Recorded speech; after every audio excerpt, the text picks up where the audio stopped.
بسم اللہ الرحمن الرحیم۔ السلام علیکم ناظرین، میں ہوں ہاشم علی عمرانی۔ ناظرین کرام، گزشتہ پروگرام میں ہم نے اس بات کو بیان کیا تھا کہ پیغمبر خدا صلی اللہ علیہ وآلہ وسلم کی تاریخ و سیرت کا جاننا کیوں ضروری ہے، اس پر ہم نے آپ سے بات کی تھی۔ آج جس موضوع پر ہم بات کریں گے وہ یہ ہے کہ پیغمبر خدا صلی اللہ علیہ وآلہ وسلم کی شخصیت کیا تھی۔ پیغمبر خدا صلی اللہ علیہ وآلہ وسلم کے بارے میں بعض لوگ یہ کہتے ہیں کہ آپ صلی اللہ علیہ وآلہ وسلم بشر نہیں تھے، بلکہ آپ نے نزول یا ظہور کیا تھا، اور ایک جو ہے کہ آپ صلی اللہ علیہ وآلہ وسلم بشر تھے، ظاہری انسانی خصوصیات کے حامل تھے۔ قرآن کی نظر میں اگر ہم دیکھیں تو قرآن کیا ارشاد فرماتا ہے؟ قرآن یہ ارشاد فرماتا ہے کہ انا بشر مثلکم یوحی الیہ، کہ اے نبی کہہ دیجئے کہ کیا ہے، میں بشر ہوں، میں انسان ہوں، مثلکم تمہاری طرح، لیکن ایک فرق کے ساتھ، وہ کیا ہے؟ یوحی الیہ، کہ میرے پر وحی ہوتی ہے، وحی نازل ہوتی ہے۔ تو یہاں پر اگر ہم پیغمبر خدا صلی اللہ علیہ وآلہ وسلم کی ذات کو دیکھیں تو دو پہلو ان کے ہیں۔ ایک پہلو کیا ہے کہ وہ انسان تھے، بلکہ پیغمبر خدا انسان کامل تھے، ایک ایسا انسان کہ جس کے بارے میں خدا نے قرآن میں ارشاد فرمایا ہے کہ انی جاعل فی الارض خلیفہ، کہ جو حقیقی معنوں میں کیا تھے؟ کہ خدا کے خلیفہ اور اشرف المخلوقات کا سب سے بہترین اور اتم مصداق تھے۔ اور انسان کس معنوں میں؟ کہ اس معنوں میں کہ پیغمبر خدا صلی اللہ علیہ وآلہ وسلم کے اندر بھی وہی انسانی ساری خصوصیات موجود تھیں، کہ جس طرح ایک انسان کا بھوکا لگنا، ایک انسان کا تھک جانا، ایک انسان کو اپنی ضروریات زندگی کے لیے کیا ہے، بعض اوقات بعض معاملات میں دوسروں پر ڈیپینڈ ہونا، اور اسی طرح جس طرح ایک انسان کی ایک ضرورت ہے ہر انسان کی، اس کو شادی کرنا اور اس طرح کے جو باقی معاملات ہیں، اس میں نبی خدا صلی اللہ علیہ وآلہ وسلم کیا تھے؟ انسان تھے، اور انسانی معیارات میں بدرجہ اتم تھے، اور کمالات جو ہے انسانی کمالات ان کے اندر بہت زیادہ تھے۔ ہم پیغمبر کے رتبے کی بات نہیں کر رہے، پیغمبر کے رتبے کو کوئی انسان اس رتبے کو چھو نہیں سکتا، لیکن ہم اس انسانی ساختار کی بات کر رہے ہیں کہ پیغمبر خدا صلی اللہ علیہ وآلہ وسلم جو تھے وہ ایک انسان کامل کا ایک مجسم شکل تھے۔ اب نبی خدا صلی اللہ علیہ وآلہ وسلم کیا فرماتے ہیں کہ میں وہ ہوں کہ یوحی الیہ، کہ جس پر خدا کی وحی ہوتی تھی۔ اب یہاں اس چیز کو دیکھنا ضروری ہے کہ نبی خدا کے جس جسم پر وحی ہوتی تھی وہ جسم ہماری جسم کی طرح نہیں تھا، کہ نبی خدا صلی اللہ علیہ وسلم یعنی کیا فرماتے ہیں کہ میرے جس وجود پر وحی ہوتی ہے وہ میرا وجود تمہاری طرح نہیں ہے۔ اور پیغمبر خدا جو ہے کیا فرماتے ہیں کہ یہ جو میرا دل ہے وہ تمہارے دل کی طرح نہیں ہے، بلکہ جو میرا دل ہے یہ راز مخزن خدا ہے، اور اسی طرح میری جو آنکھ ہے وہ تمہاری آنکھ کی طرح نہیں ہے، بلکہ میری آنکھ کیا ہے؟ بصیرت اور معرفت کی آنکھ ہے، کہ یہ وہ آنکھ ہے کہ جو خدا کے تمام مظاہر کو دیکھ سکتی ہے۔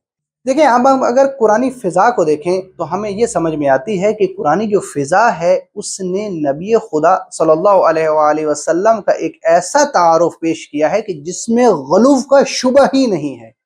نبی خدا نے اپنے پیارے حبیب کے بارے میں یہ نہیں فرمایا کہ یعنی تم عرش پر ہمیشہ میرے ساتھ ہو اور تم میں کسی قسم کا کوئی نقص نہیں ہے۔ یہاں پہ نقص مراد وہی انسانی تقاضوں کا ہونا، یعنی انسان کا بھوک لگنا، انسان کا تھک جانا، اور اسی طرح مثلا انسان کو کہیں پہ صلح کرنی ہے، کہیں پہ جنگ کرنی ہے، اس طرح کے تقاضے مراد ہیں۔ بلکہ پیغمبر خدا کے بارے میں قرآن مجید میں خدا کیا ارشاد فرماتا ہے؟ خدا فرماتا ہے الم یجد کا یتیما فآوا، کہ کیا اس نے آپ کو یتیم نہیں پایا اور آپ کو پناہ دی۔ اور یعنی کیا کہنا چاہ رہے ہیں کہ پیغمبر خدا صلی اللہ علیہ وآلہ وسلم جب دنیا میں تشریف لے آئے تو آپ کے والد گرامی نہیں تھے، بلکہ آپ کو آپ کی والدہ نے آپ کو پالا۔ 6 سال خداوند متعال نے آپ کو حضرت آمنہ کے دامن میں آپ کو پناہ دی، اور اس کے بعد 8 سال تک آپ اپنے جد امجد کی پناہ میں رہے، اور اس کے بعد آپ حضرت ابو طالب علیہ السلام کی پناہ میں رہے۔ اور اس کے بعد قرآن کیا فرماتا ہے؟ وَوَجَدَكَ ضَالًّا فَهَدَىٰ، یعنی خداوند متعال کیا ارشاد فرماتا ہے کہ اے نبی ہم نے تمہیں گمنام پایا تو تمہیں ہم نے کیا راستہ دکھا دیا. وہ کون سا راستہ؟ نبوت کا راستہ، خدا کا راستہ. اور آپ کو پھر کیا اللہ نے مبعوث فرمایا نبوت پر، اور ایسے مقام عطا کیا کہ جو تمام انبیاء سے افضل مقام تھا. اب جو تیسری آیت ہے سورہ ضحیٰ کی، کیا کہتے ہیں قرآن؟ وَوَجَدَكَ عَائِلًا فَأَغْنَىٰ. جب آپ یتیم تھے تو آپ کو تنگ دست پایا تو مالدار کر دیا. نبی خدا جب دنیا میں تشریف لے آئے یتیم تھے، اور اس کے بعد پیغمبر خدا کو خداوند تعالی نے مالدار کر دیا. اس کی مثلا اگر ہم مکہ کے اندر مثال دیکھیں، ہمارے نبی نے جو تجارت کی تھی اس میں بھی جو معلومات ان کے ہاتھ میں آیا، اس کے بعد جو حضرت خدیجہ کے ساتھ ازدواج کے بعد، شادی کے بعد آپ مالدار ہوئے، اور اس طرح اپنے دین اسلام کی خدمت کی اور اس کے پھیلنے کا سبب بنا. اور اسی طرح مدینہ میں بھی خداوند متعال نے آپ کو کیا کیا کہ وہ جو جنگیں ہوتی تھی، جو مال غنیمت ہوتے تھے، اور اس میں جو نبی کا ایک خاص حصہ ہوتا تھا، اور جس طرح بالخصوص جنگ بنو نذیر کے بعد جو مسلمانوں کی حالت جو ہے وہ مالی حالت بہت بہتر ہو گئی. انشاءاللہ ہم بعد میں پروگرامز میں اس پر تفصیلی بات کریں گے. تو یعنی اس طریقے سے خداوند متعال نے آپ کو کیا کر دیا؟ غنی کر دیا.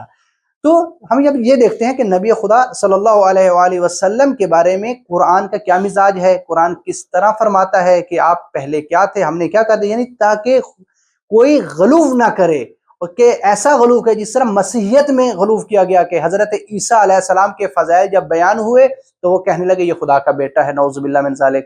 اور تو قرآن نے اس چیز کو بہت خوبصورت انداز میں بیان کیا ہے کہ تاکہ نبی کون ہے؟ اشرف انبیاء بھی ہیں، اشرف مخلوقات بھی ہیں، اور تمام انبیاء کے سردار بھی ہیں. تو ایک یہ نقطہ، اور دوسرا یہ کہ پیغمبر خدا صلی اللہ علیہ وآلہ وسلم کہ جو ایک بشر تھے، اور ایسے بشر کے جو تمام انسانی کمالات کا مظہر تھے، تمام انسانی کمالات جو ہیں وہ آپ کے وجود میں موجود تھیں. اس کے ساتھ اب یہاں پہ ایک یہ سوال پیدا ہوتا ہے کہ کیا ہم نبی خدا کی تاریخ و سیرت کو پڑھ کر سمجھ سکتے ہیں یا نہیں سمجھ سکتے؟ آیا ہمارے لیے، ہمارے فہم میں یہ بات آ سکتی ہے یا نہیں آ سکتی؟ دوسرا، آیا ہم نبی کو رول ماڈل اپنے لیے بنا سکتے ہیں یا نہیں بنا سکتے؟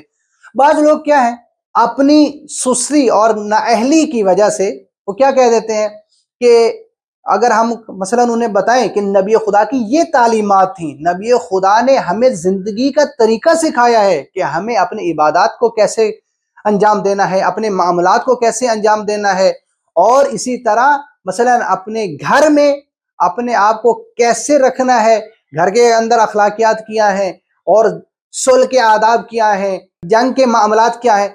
جب انہیں یہ بتایا جاتا تو کہتے ہیں وہ تو نبی تھے، ہم اس جیسا کیسے کر سکتے ہیں، ہم تو ایک انسان ہیں، غلطی کرتے ہیں فلاں. اس میں کوئی شک نہیں کہ ہم نبی جیسے معاملات کو انجام نہیں دے سکتے.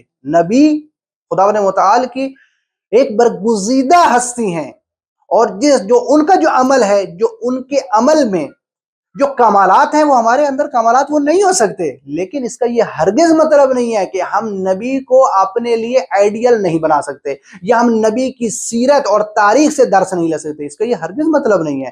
اس لیے تو نبی خدا کو خداوند متعال نے کیا، یعنی ایک جو نبی بنایا ہے وہ انسانوں میں سے نبی بنایا ہے، تاکہ ہم انسان ان سے رہنمائی اور ہدایت لے سکیں.